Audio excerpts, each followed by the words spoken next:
দাঁড়ান দাঁড়ান বন্ধুরা, না দেখলে মিস করবেন অনেক কিছু। আসসালামু আলাইকুম রহমতুল্লাহ। দেশ এবং দেশের বাহির থেকে যারা আমার ভিডিওটা দেখতেছেন সকলকে অসংখ্য ধন্যবাদ। আরও একটি নতুন ব্লগ নিয়ে চলে আসলাম আপনাদের মাঝে। চলেন শুরু করা যাক। সকাল থেকে কি কাজ করলাম বা কি রান্না করলাম তো দেখতেই পাচ্ছেন। ছেলেকে সকালে মাদ্রাসায় পৌঁছে দিলাম। দেওয়ার পরে এই যে দেখতে পাচ্ছেন, এটা হলো কলার থোর। আপনারা কি বলেন অবশ্যই কমেন্টে জানাবেন। এই থোরটাকে আজকে আমি বেচে তারপরে লাড়া করব, সঙ্গে আরও তরকারি থাকবে। তো দেখতেই পাচ্ছেন, এখন থোরটাকে আমি ভালো করে বেছে নিব। আর একটা কথা বলে দেই, আপনাদের অবশ্যই কাজে লাগবে। যখন নাকি এই থোরটা আপনারা বাছবেন তখন অবশ্যই এর আগে হাতের মধ্যে রান্নার যে তেলটা এটা ব্যবহার করে নেবেন। ভালো করে হাতে তেলটা মাখিয়ে নিলে কি হয়, কলার থোড়ের যেই কষটা এটা কিন্তু হাতে লাগে না, মানে দাগ হয় না হাতের মধ্যে আর। তা আমি তো তেল লাগিয়ে নিয়েছি, আমার বাচ্চারা ওইদিকে খেলতেছিল। দুজনই চলে আসলো আমার সঙ্গে কলার থোড় বাছতে। তো দেখতেই পাচ্ছেন, এই যে ভিতরে যেই সাদা অংশ আর একটা শক্ত এই লাড়ির মতো থাকে, এটা কিন্তু রান্না করা যায় না বা এটা একদমই মিশে না রান্না করলে। তো এই দুইটাই মূলত বেছে তারপরে আমাদেরকে রান্না করতে হবে। তো দেখতে পাচ্ছেন আমি কিভাবে বেছে নিচ্ছি। এই যে ভিতরের যেই একটা শক্ত ওইটা ফেলে দিবেন, আর সাদা সাদা একটা সুন্দর সামনে, এই দুইটা ফেলে দিবেন আপনারা। ফেলে তারপরে এটাকে ভালো করে বেছে নেবেন। এই দিকে দেখেন আমার ছেলে এবং মেয়ে দুজনের কি একটা অবস্থা। আর আমার হাতের দেখেন কি অবস্থা, একদমই কিন্তু কষ্টটা বোঝা যাচ্ছে না। আপনারা আমার মতো এরকম করে তেল দিয়ে নেবেন, একদম কোনো কষ পড়বে না।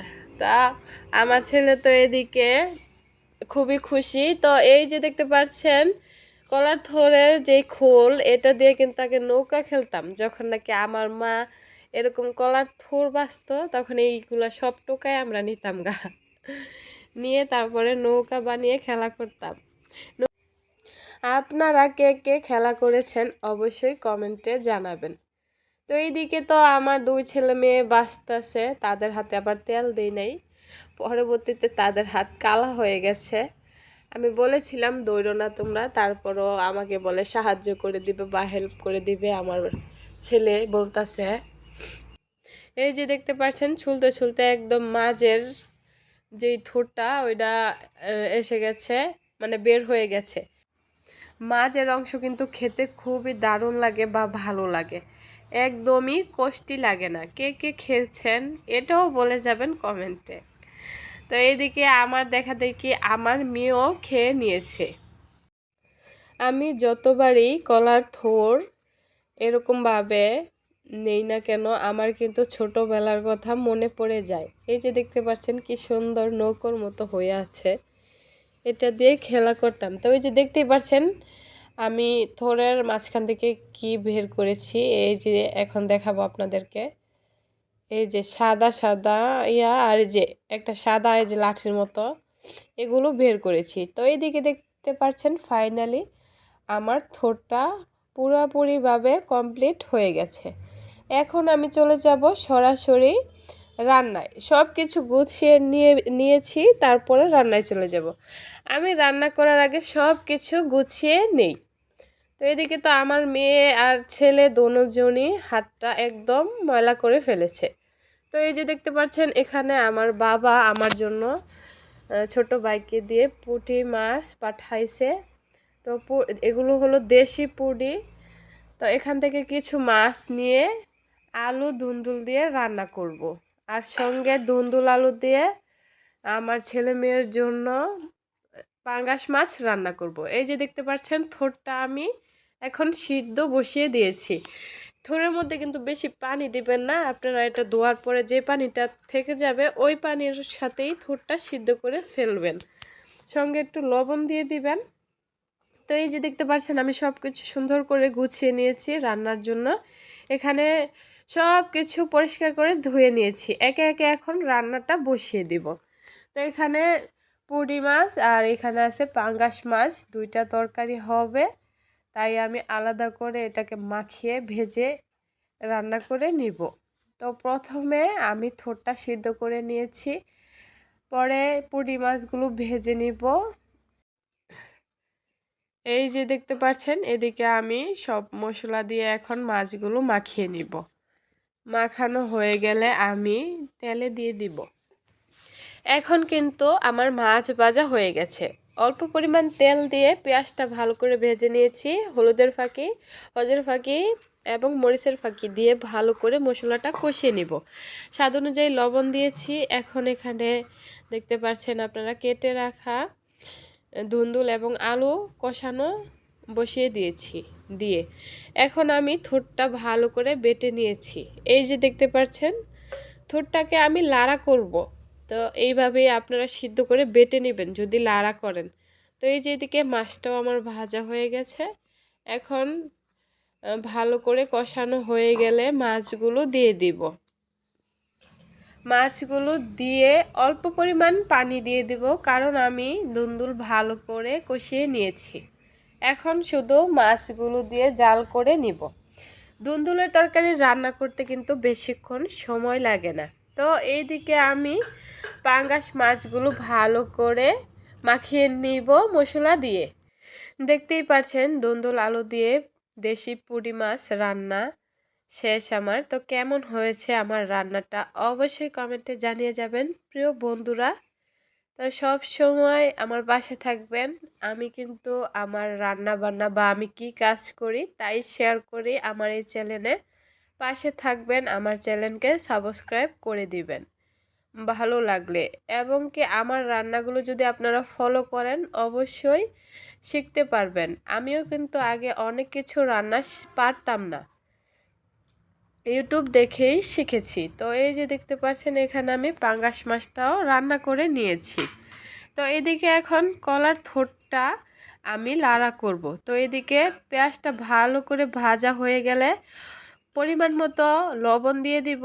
দেওয়ার পরে এখানে আমি অল্প অল্প করে হলুদের ফাঁকি, মরিচের ফাঁকি এবং হজের ফাঁকি দিয়ে পরিমাণ মতো রসুন বাটা দিয়ে মশলাটাকে এইভাবে কষিয়ে নিব। কষানো হয়ে গেলে এই যে দেখতে পাচ্ছেন থোড়টা দিয়ে দিব। এখন থোড় লাড়া কিন্তু শুটকির লাড়ার মতোই হয়, আমরা যে শুটকির লাড়া করি ওই রকমই হয়। আপনারা যদি চান এখানে আদা বাটা দিতে পারেন। আমি কিন্তু আদা বাটা এবং গরম মশলা, আপনার জিরার ফাঁকি এগুলো কোনো কিছুই ব্যবহার করি না। আমি রান্না করব শুটকির লাড়া যেভাবে করি আমি এইভাবেই রান্না করব। আজকে থোড়ের লাড়াটা এইভাবেই দিব। তো এই যে দেখতে পাচ্ছেন অল্প পরিমাণ পানি দিয়েছিলাম আমি, কারণ এটা তো সিদ্ধ করেই আমার বাটা হয়েছে। তো এই যে 2টা লেবু পাতা আমি দিয়ে দিব। এখন যখন নাকি হয়ে যাবে আপনার থোড় লাড়াটা, তখন আপনারা 2টা বা 1টা লেবু পাতা দিয়ে দিবেন। লেবু পাতা দেওয়ার পরে কিন্তু অনেক সুন্দর একটা ঘ্রাণ বাইর হবে। অবশ্যই যখন নাকি হয়ে যাবে তখনই দিবেন, এর আগে দিলে কিন্তু তিতা লাগবে। তো এই যে দেখতে পাচ্ছেন আমার থোড় লাড়ার ফাইনাল লুক। এই যে এদিকে কিন্তু আমার মোবাইলে সার্চ শেষ হয়ে গিয়েছিল, তাই আমি রান্নাঘরে এটার ভিডিও করতে পারিনি। তাই আমার ফ্ল্যাশটা জ্বলছিল না মোবাইলের বা ক্যামেরার। এই যে দেখতে পাচ্ছেন এখন খাওয়া দাওয়া করবো দুপুরের। তো প্রথমে আমি খেলাম, আমার শাশুড়ি মা আগে খেয়ে উঠেছিল অন্য তরকারি দিয়ে।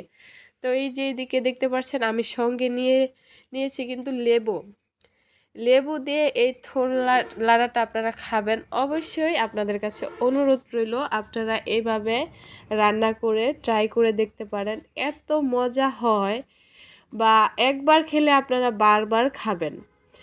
অবশ্যই এটা খেয়াল করবেন বা জিজ্ঞেস করবেন যারা নাকি যাদের কাছ থেকে আপনারা আনবেন থোড়টা রান্না করার জন্য, থোড়টা তিতা লাগবে কি লাগবে না। কিন্তু অনেক থোড় কিন্তু তিতা লাগে, খাওয়া যায় না। তো আলহামদুলিল্লাহ আমি যে থোড়টা রান্না করেছি এটার নাম আমার মনে নাই, এটা কি কলার থোড় আমার শ্বশুর আব্বা বলেছিল, আমি ভুলে গিয়েছি, তাই আর কি বলতে পারতাছি না আপনাদের মাঝে। তো দেখতেই পাচ্ছেন আমি কিন্তু খেয়ে নিচ্ছি, সঙ্গে একটা লেবু নিয়েছি। মাশাআল্লাহ অনেক মজা হয়েছে। আমি 2 প্লেট ভাত খেয়েছি পেট ভরে। তা আপনারা অবশ্যই ট্রাই করে দেখবেন। অনেক ভালো লাগে থোড় লাড়াটা এভাবে রান্না করে খেলে। তো আমি যখন খাচ্ছিলাম আমার মেয়ে এবং ছেলে দুজনকেই বলছি যে তোমরা তো আমাকে হেল্প করেছো কাজে, তো এখন আসো আমার সঙ্গে খেয়ে নাও। তখন আমার মেয়ে খেয়েছে কিন্তু ছেলে এক নলা খেয়ে আর খায়নি। সে বলে খাবে না, সে মাছ দিয়ে খাবে। তো যেহেতু সে মাছটা খুবই পছন্দ করে আলহামদুলিল্লাহ, তো আমি আর তাকে জোর করি নাই। আমার মেয়েকে খাওয়াই দিয়েছি প্রথম, তারপরে আমি খেয়ে নিয়েছি। আমার মেয়ে তো খুবই খুশি। তো এই যে এদিকে দেখছেন বিকেল টাইম এখন, আমার মুরগিরা এই যে দেখেন মুরগি হাড়তে নিচ দিয়ে আমার মুরগিগুলো চালে উঠে বসে থাকে, আমাদের চালের উপরে উঠে বসে থাকলো। তো আমি একটু ভিডিও করে নিয়েছি, যখন কাছে গেলাম তখন মুরগাটা কেমন করতেছে দেখেন। তো এইদিকে আবার বিকাল টাইম ছেলেকে না করেছি এখন মাঠের দিকে যেও না, বৃষ্টি কাদা এগুলো নিও না, এখন দিন ভালো না, ঠান্ডা কাশ সবারই, আমারও ঠান্ডা কাশ লেগেছে প্রিয় বন্ধুরা। তাই হয়তো বা আজকে আমার যেই বয়সটা আমি দিতেছি অন্যরকম শোনাবে। তো এই যে দেখেন ছেলেকে লাঠি নিয়ে দৌড়ানি দিয়া বাড়ি টানছি। তো এদিকে আমার মুরগির এই ছানাটার পায়ের মধ্যে অনেকগুলো চুল পেঁচিয়ে নিয়ে হাঁটতেছে, মানে একটা ঠ্যাং লুল হয়ে গেছে গা, বলতে সে হাঁটতেই পারতেছে না, এত চুল মানে পেঁচিয়ে নিয়েছিল মুরগির ঠ্যাঙ্গ। তখন আমি ধরে ভালো করে পরিষ্কার করে দিয়েছি, এখন মাসাল্লাহ দিলে দেখেন দৌড় পাড়তেছে এবং খাবার খেয়ে নিচ্ছে। ছাওয়ালা আরেকটা মুরগি আছে বাসায়, সেই মুরগিটা এই বাচ্চাদেরকে খালি দৌড়ের উপরে রাখে। তো দেখতে পারছেন আপনারা এই যে এখন বাচ্চারা খাওয়া শুরু করবে আর মুরগিটা কিভাবে দৌড়ানি দেয়, দেখেন কিভাবে দৌড়ানি দেয়, তখন এদিকে চলে আসবে দৌড় দিয়ে। এই যে ওই যে দেখাচ্ছি আপনাদেরকে, ওই যে দেখতে পাচ্ছেন একটা জিনিস বলি, এই দেখেন আমার মুরগির ছা, ওই যে মুরগির মাকে দেখে ভয় পেয়ে আমার কাছে চলে এসেছে। অবশ্যই লাইক কমেন্ট করে পাশে থাকবেন। অনেক কষ্ট হয় একটা ভিডিও তৈরি করতে, আপনাদের লাইক কমেন্ট আমাদেরকে পরবর্তীতে আরো একটি ভিডিও তৈরি করতে সাহায্য করবে বা আগ্রহ তৈরি করে দিবে। সবাইকে অসংখ্য ধন্যবাদ। যারা আমার এই ভিডিওটা শেষ পর্যন্ত দেখেছেন সবাইকে অসংখ্য ধন্যবাদ। সবাই আমার চ্যানেলকে সাবস্ক্রাইব করে দিবেন। ধন্যবাদ।